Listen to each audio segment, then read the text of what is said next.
Hello and welcome to the Gration Generation podcast. Great to be back. I'm Harry Gration, the voice of reason and experience. And I'm Harvey Gration. And let's start with the Premier League. And, well, Liverpool have won it. Congratulations to them. They've been the best team by a country mile. There have been some worrying signs in recent weeks when they lost to Arsenal 2-1 and got thumped by Manchester City 4-0, as well as drawing to Burnley. But let's make no mistakes. They've been the best team for a reason, and they've been miles ahead of everyone else. So congratulations to Liverpool. Yeah, they are a fantastic side with, I think, the best manager in the world. I think he's a bit mystified as to what has gone wrong in recent weeks, but actually, there's no need to feel mystified because they've celebrated, they've won the league, it's been a canter, and we don't really want to see that situation develop. We want a competitive league with 3, 4, 5 sides all competing, with the possibility of winning the actual title.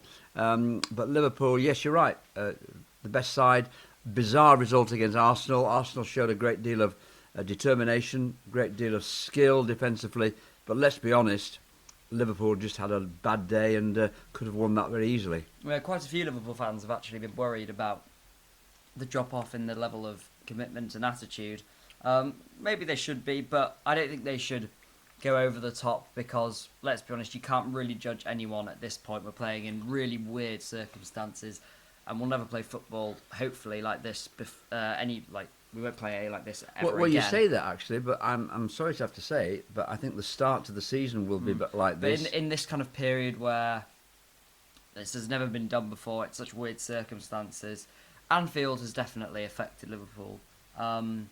But these circumstances, we won't be playing late into the season ever again. We're in July now, about to be August, and we're playing football when it's hot, etc., etc. We won't play in these conditions again. So it's one of those where, especially when you've won the league so easily, even if your attitude is spot on, like they have been all season, naturally it will happen where you fall away, even if you think everything's perfect. But they're a very good side, not the best Premier League side ever. Oh, I think they are. I don't know how you can say that, to be honest. Well, because they haven't got 100 points. Well, they've lost 3 games now. They've lost 3 games. They haven't got 100 points, but they would have got they'd have got 100 points had there been a continuation of the season.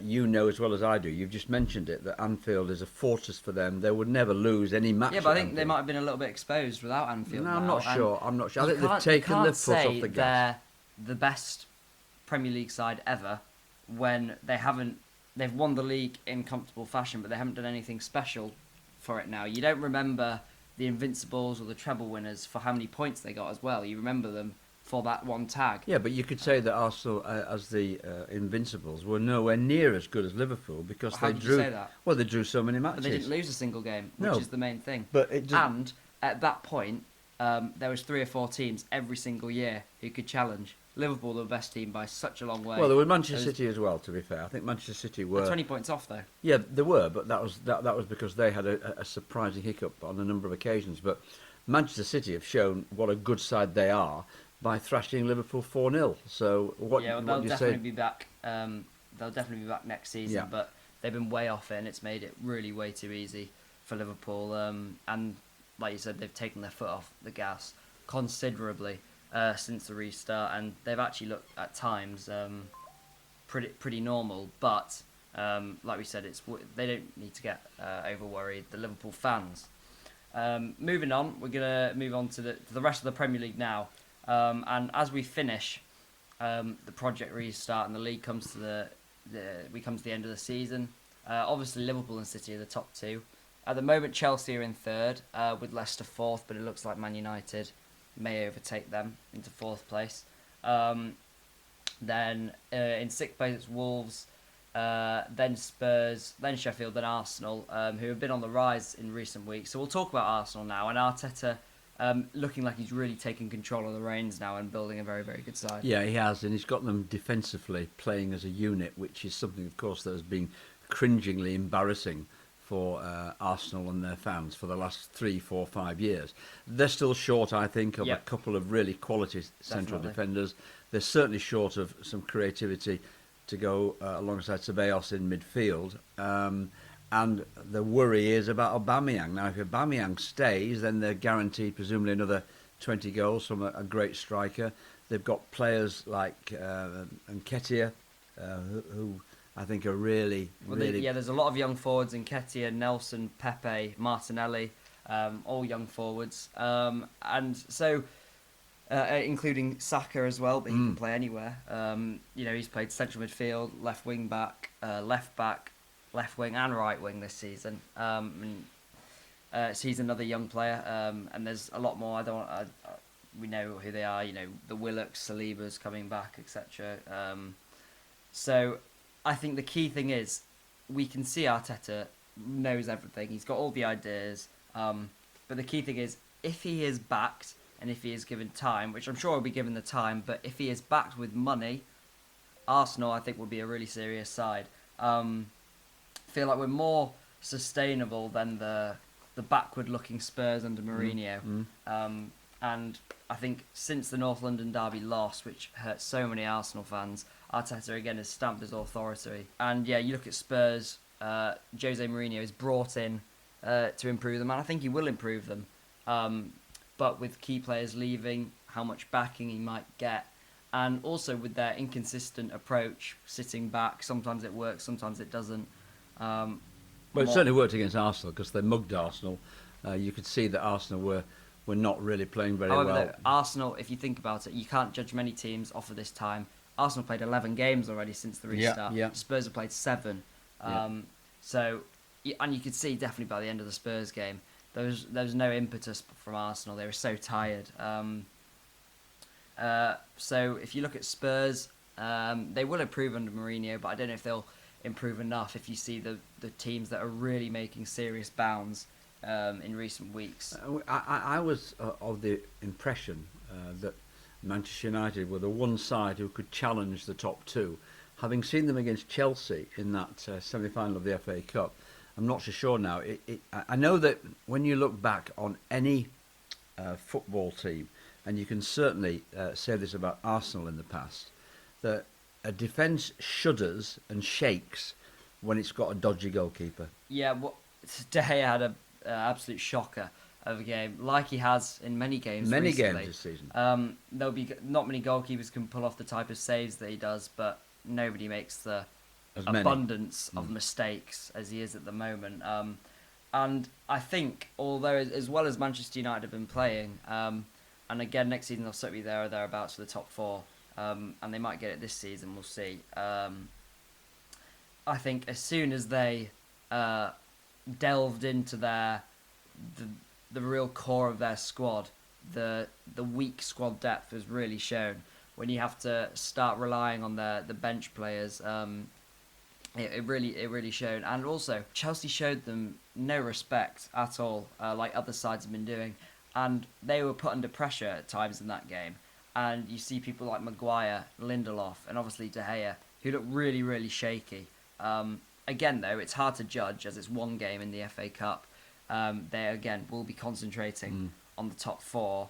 But it's really the front 4 that have been getting them through their purple patch at the moment. And again, we talked about their hierarchy. Is it unsustainable with not a football director? Ollie, again, you see, it's funny. It can go on such a good run, and then as soon as one result, some people turn against Well, him. they can't. And Man United fans are a bit like Arsenal fans. They can be very fickle. And Man United have been top of their game for so many years now, but there was an expectancy, I think, in this Manchester United performance against Chelsea, with those 4 front runners who are as exciting as any in the football league in the world at times when they're on form. But they just didn't work. They fizzled out. Fernandes has given Martial, Greenwood, and Rashford loads of confidence. And Fernandes is obviously a superb player. But I think you got to give credit to Chelsea. Lampard, very much so.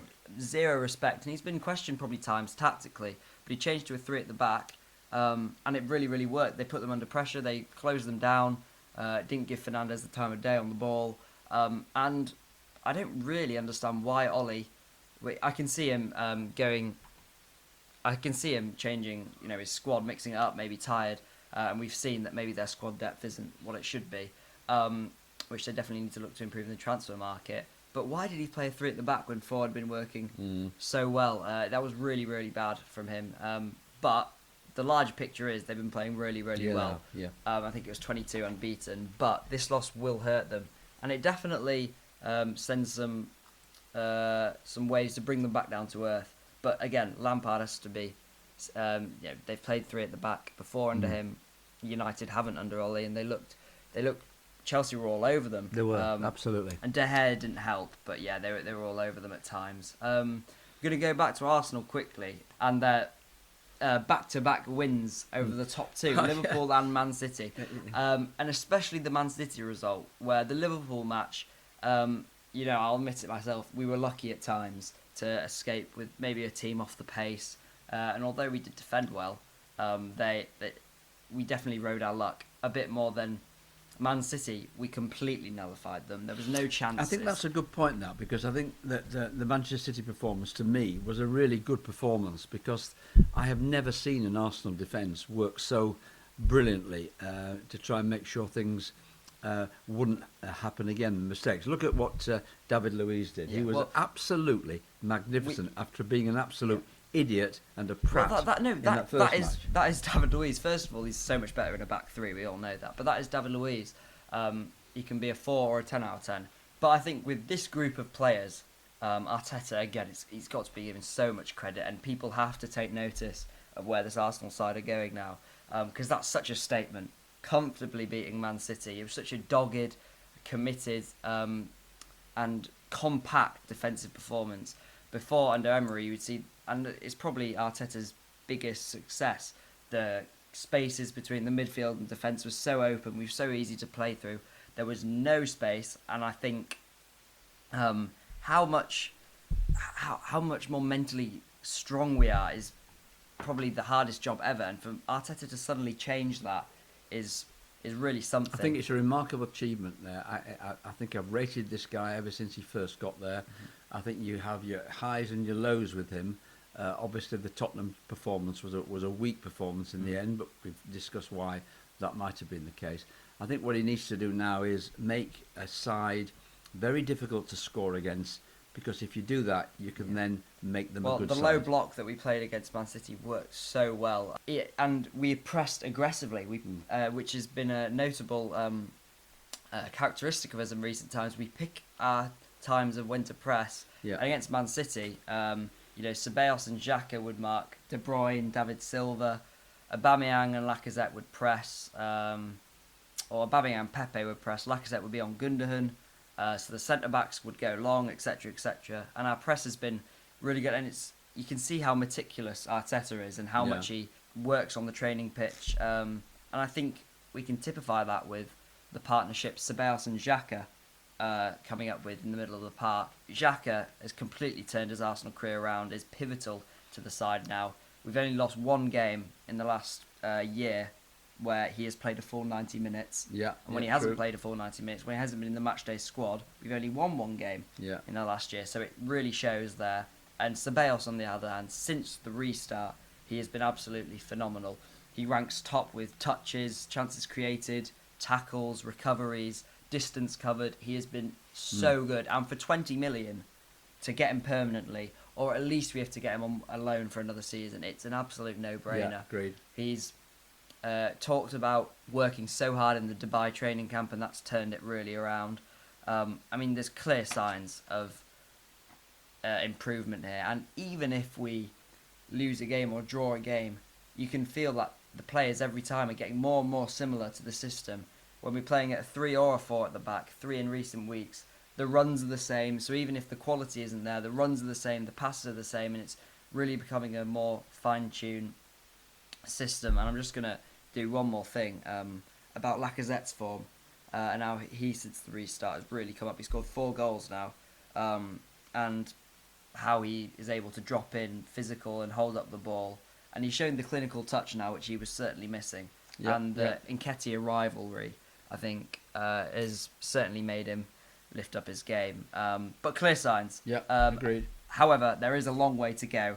Things in football do change so quickly. And to ensure that doesn't happen, he'll be given time. If he's given money, I really believe this Arsenal side can be a really good side Okay. in years to come. However, though, we're going to have to be patient, aren't we? We're certainly going to have to be patient. Moving on, it is the FA Cup final. Arsenal versus Chelsea in a couple of weeks' time. And we've talked about Lampard getting his revenge. And then if you look from the teams at the top half of the table now to the bottom half of the table in relegation, I think Villa, Bournemouth, obviously Norwich are relegated already. They were very, very poor, and they deserve to be relegated, with no offence to them. Watford are the only team that look like they maybe still get down, with the shocking, maybe surprising, depending on what's gone on, sacking of Nigel Pearson. Yeah, I mean, the thing about him is that he's always been a bit of a fiery character. They say there's been some kind of bust-up in the dressing room, and that's why he's gone. But that's the kind of person Nigel is. I know him pretty well. He believes that he wants 100% from all of his players all of the time, and if they haven't done that for him, then he will tell them in no uncertain terms. And football clubs can use any particular incident now to get rid of somebody, so they don't have to pay the enhancement on their contract. So I feel sorry for Nigel. I've known him for many years. I think he's a gutsy character. I think he's gone in there for a moment. Bear in mind, Watford beat Liverpool. Yep. For a moment or so, they were the side that probably were going to do a Houdini, an incredible escape, but didn't quite manage it in the end, I'm afraid. Well, no, I think we got to take it all into perspective. He took over when they were bottom of the league. Exactly. And since he took over, they would be 12th. Absolutely remarkable. And it looks, even though that he has left, that they may still survive relegation. But Troy Deeney said that there was no hands thrown, there was no bust up. There was just an argument which maybe is healthy, but we don't know what's gone on. But Pearson can probably feel quite aggrieved and unfortunate that he's been sacked. Norwich, we said, are already down. Feel sorry for Farker and their players, but they weren't good enough, were they, at all? They were really, really bad at times, and you see the couple of red cards against Burnley for Buendia and Dermich. Their heads have completely gone. Villa, on the other hand, Villa and Bournemouth still with a fighting chance. Bournemouth is, again, I feel really bad for them because they try and play football the right way, but it's so hard to compete like that when you're in the bottom half of the table. Brighton have just about managed to do it this season. And Eddie Howe, it's not a case of him being a bad manager, but he's probably taken the group as far as he can. I like Eddie Howe. I've met him a few times. I think he's a very decent man. I think he's an honourable guy, and he's done miracles at Bournemouth. I'm afraid to say I do feel that there won't be much loyalty at the end of the day, because fans do expect some kind of responsibility when clubs go down, and I think Eddie may well find that he's asked to move on. He'll get another job, and he might get a job with a better team, and I would certainly expect, if he ever does leave Bournemouth, to see him back in the Premier League very, very quickly, because I think he's got, as you say, the right credentials. He plays football the way the fans want to see it. Sadly, he's not had the team to realise his own ambitions. And they've been playing well in recent weeks. They probably deserve to get something out of the Manchester City game, and when they scored in added time at the weekend, and then VAR chalked it off, and that really confirmed their relegation, all but mathematically. So I feel sorry for them, because they play the right brand of football, and 5 or 6 years ago they were in League One, so it's an incredible turnaround, and I'm not in too many doubts that very soon we'll see them back in the Premier League again.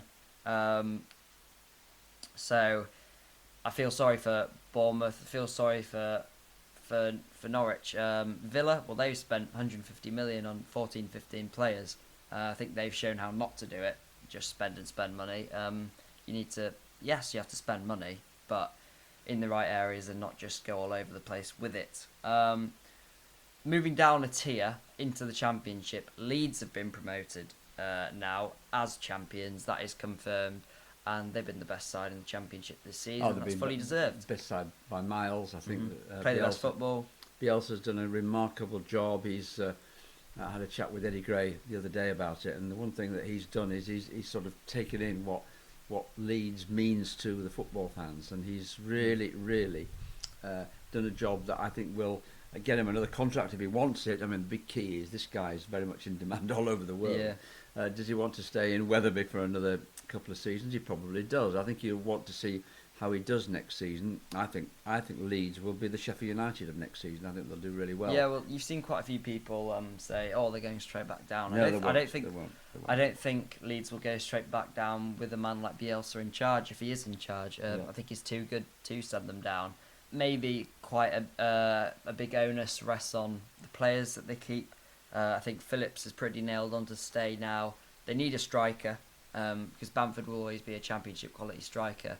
And well, if they had a Mitrovic or an Ollie Watkins this season, they would have got 30 goals and they would have bossed the league, maybe got 100 points, even more. They need a goalkeeper as well. Kassir isn't good. Meslier is a good backup.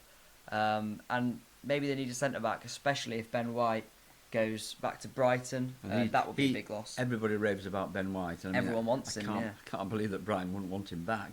So, yes, that will be a significant loss. But I just believe that Bielsa's got it right. I think the Leeds fans are going to try and make Ellen Road into a kind of Anfield. Yeah, I was just about to say, we've seen places this season and across the years. Crystal Palace, since they've been in the Premier League, Selhurst Park has been a really, really difficult place to go to. We know, obviously, Anfield is a difficult place to go to, but that could be the same for Ellen Road. And if Leeds can get a big chunk of their points there, then you would have thought if they can make that a bit of a fortress relative to their position in the league, then they might be all right next season. I think Brentford will also have a shot going up now. They bottled their chance to overtake West Brom. They still could do it. It'll be Brentford or West Brom. I think if West Brom do go up, they might go straight back down. They seem very inconsistent. I don't think they're a good side. They don't have a proper goal scorer. Not been impressed.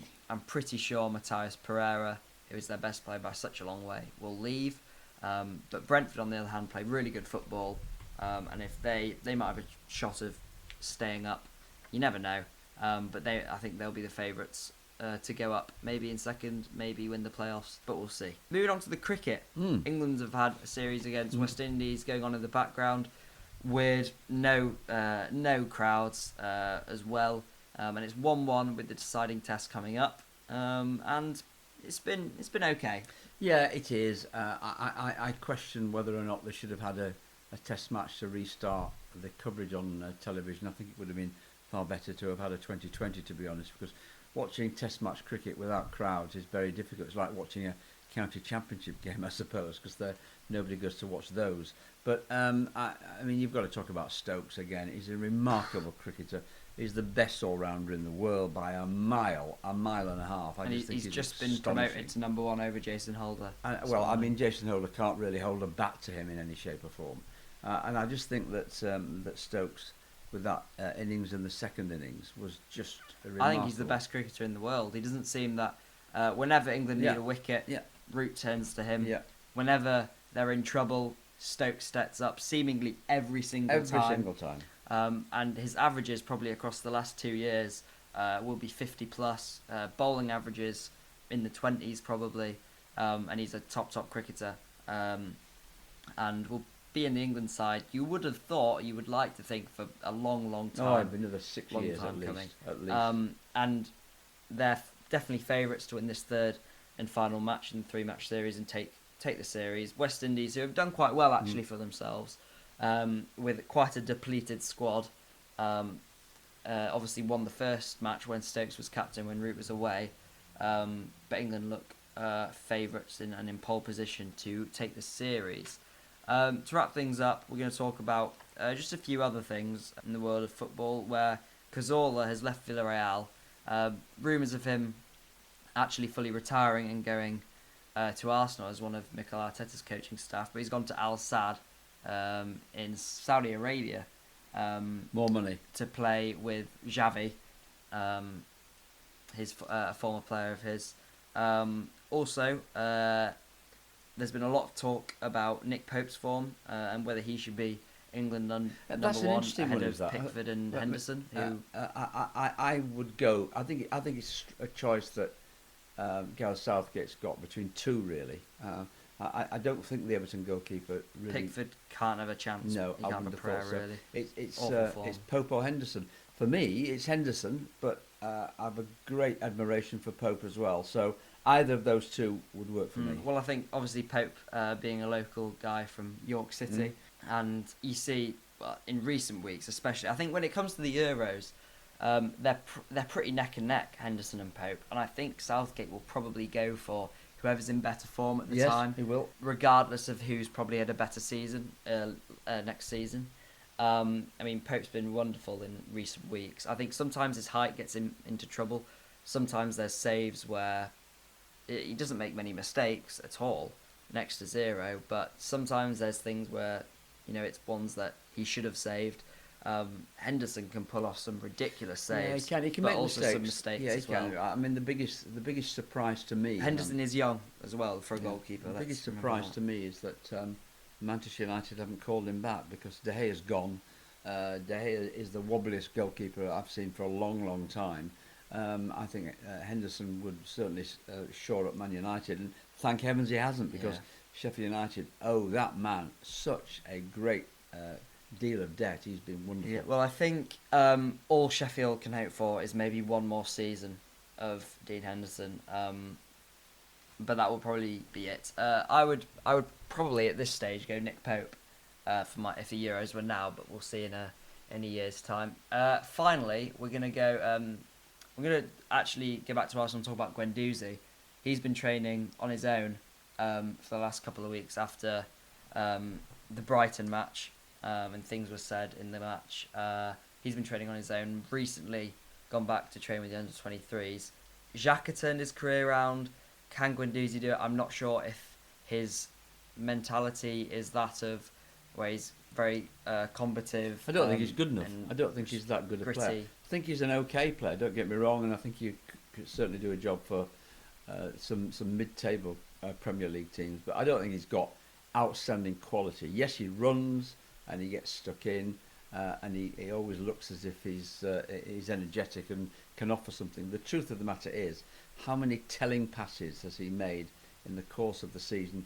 And I think the answer will be very few. This is the problem with actually a lot of midfields nowadays, where they play two deep line players and they don't actually contribute to goals and assists. I mean, I don't think there's any real doubts over his potential, but I think you've got to find a coach who fits him and is ready to give him time, because I think it's looking increasingly unlikely that he'll stay at Arsenal, and that's going to be something that we'll have to see.